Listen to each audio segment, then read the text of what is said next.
Assalamu Alaikum everyone, welcome back to another video. I hope you're having a great day.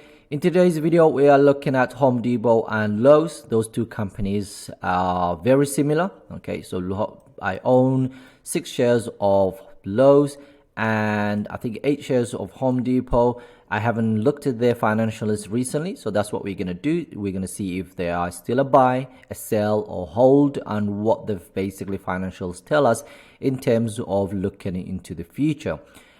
So yeah, let's get started in the video. I'm gonna try to keep this video as short as I possibly can, so let's get started.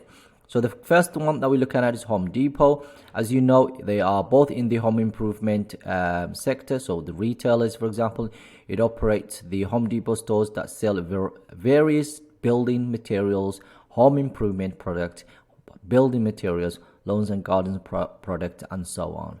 So if anyone wants to do, I don't know, build a new house or do some sort of decorations, where do they go? They go to Home Depot and Lowe's. Those are the two companies that they go to. And because of the lockdown in 2020, a lot of people have done some home improvement. So the stocks have actually gone up quite a lot. And for that reason, I haven't actually been able to add to them for a while. So I now need to look at the financials again and see if they are actually a buy again.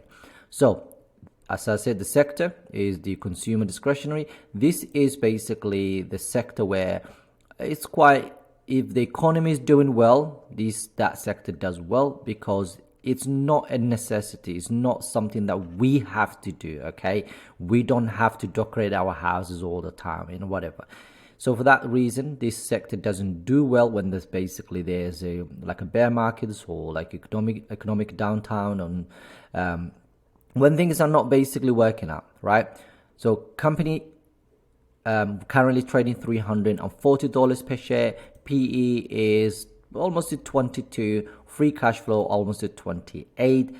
So based on this, I think this based on free cash flow is actually seems expensive. Based on PE, it seems relatively expensive, but again, it's lower than the sector. So the sector is currently 23 PE. Okay, EPS 15.53, market cap of $340 billion. Okay, this is one of the biggest in the world right now. Economic mode is wide, so they have a wide mode. That means they have a competitive advantage over their competitors like Lowe's and so on.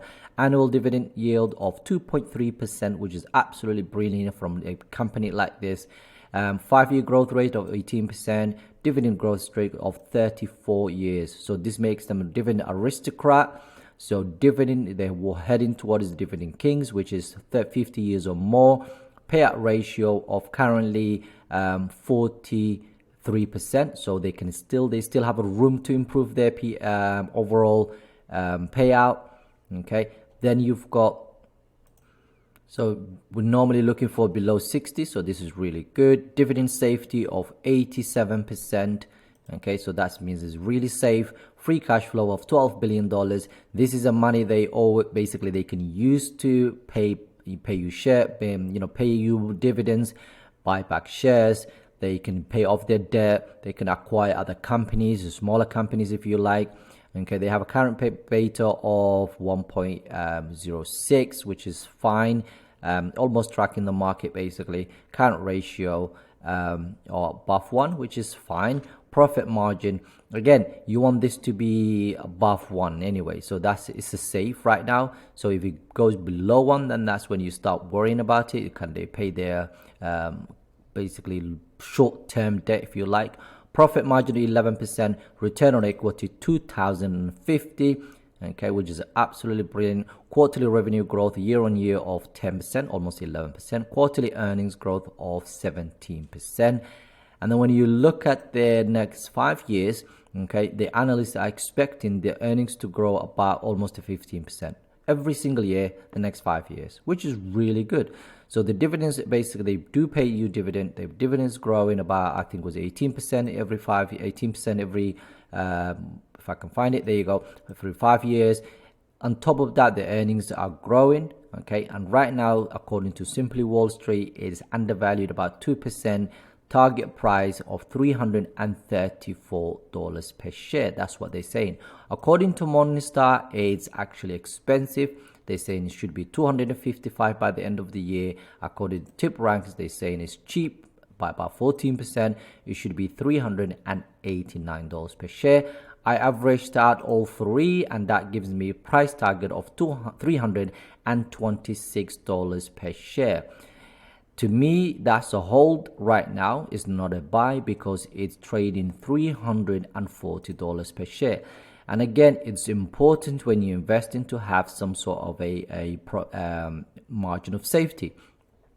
So for that reason, I will say it's a hold if you own it already.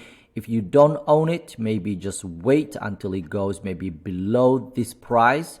Okay, again, you might have to do your own research, obviously, but I own it, so I'm holding on to it. I'm not selling it. I'm not adding to it at all whatsoever. I'm just gonna wait.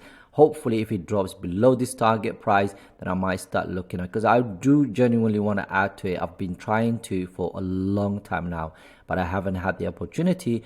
But because the stock has been down for a while, so if you look at the last 6 months, okay, they've done about 16%. But when you look at a year to date, for example, it's up about 18%. Okay, so at one point this year, it was trading $415 per share. So that's almost about $65 less than where it was December of 2020. So in the last 3 months, it's actually gone down quite a bit. It's gone down as far as $308. So if it goes back again, I think that's when I bought one more share, because I used to own 7 and I bought one more. So that, I think that was around that time I bought one. Okay, so yeah, it's right now basically, in my opinion, it's a hold. I will wait for a bit. Next one, as we already said, is Lowe's. Is again in the same sector, currently trading $235 per share. PE slightly lower than at Home Depot, so about 19. And free cash flow, price to free cash flow is right now 22, which is actually not bad. EPS 12, market cap of $154 billion, so slightly basically lower than Home Depot. It has a white mode, dividend yield of 1.4 almost. Okay, then you've got 5-year growth rate of 18%, dividend growth streak of almost 60 years. Now they have been increasing their dividends for almost 60 years now. That makes them a dividend king. Payout ratio only 23%, dividend safety 93%. So, and they have almost $7 billion in the bank, okay, to basically increase that dividend if they wanted to. Beta is slightly above 1, okay, so that means it's a little bit more volatile than the actual market. Current ratio is above 1, which is fine. Profit margin of 9%. When it comes to this sector, they have a higher return on equity, so 655 is where it is right now for Lowe's. And the quarterly revenue growth or year on year of 5%, quarterly earnings growth of year on year on 23%. Growth estimates next 5 years, okay, per annum, we're looking at about 15%, which is very similar, okay, to what we've seen here. Okay, so they both have a very similar projection for the next 5 years. When you look at valuations, though, it's cheaper. So 25% according to Simply Wall Street, undervalued at the moment. Price target is $265 per share. When you look at Morningstar, they say it's 200. It should be about 203%, $203 per share. But when you look at this stock right now, it's trading $235 per share, so about 16% premium right now. Tip ranks slightly different. It says it has about almost 18% upside. The price should be by the end of the year about $279 per share. Now I averaged out the 3, and that gives me $267 per share. And according to me, okay, I think that's a moderate buy. What I mean by that is, if you own it already, you might start nibbling at and just add a little bit. Okay, if you are thinking of starting a new position, then you might need to wait a little bit. Okay, maybe just buy like a half a share and 2 shares here and there. Okay, but just nibble, just don't add a lot, because if you look at the stock, basically how much it was trading. So when you look at this, you'll see in the last 6 months. Okay, it's down about almost 8%, but a year to date up about 31%. So at one point it was trading $261 per share, okay, and it came down quite a bit. 213 was the lowest, and then it's gone back again, up again. So it's heading up, upward direction right now. So if you see a drop maybe in the next couple of months, you might want to add. But I'll be honest with you, if it goes below this price target, I'll definitely start nibbling and start adding. I genuinely have not bought any. I've not added to this for almost now a year, I think. So yeah, I have not added to almost for a year, and I'm gonna just maybe in the next couple of weeks I might just start buying a little bit here and there and start adding a couple of more shares. But that's it. That's Home Depot, that's Lowe's. Like I said to you, in my opinion, I genuinely love these two companies. I like their predictability in terms of profit wise. I like the fact that their business is growing, they're paying you dividends, they have a lot of cash, okay, and they, although in the under consumer discretionary, it's basically they sell products that we might need here and there, obviously, but at the same time it's quite essentially. So if for example, like the economy is booming, everyone is buying new houses and there's a demand for new buildings, whatever, or renovation, whatever, these companies profit a lot. And they're not going to run away. They're not going to go away anytime soon. And I like that predictability. I like their income revenue.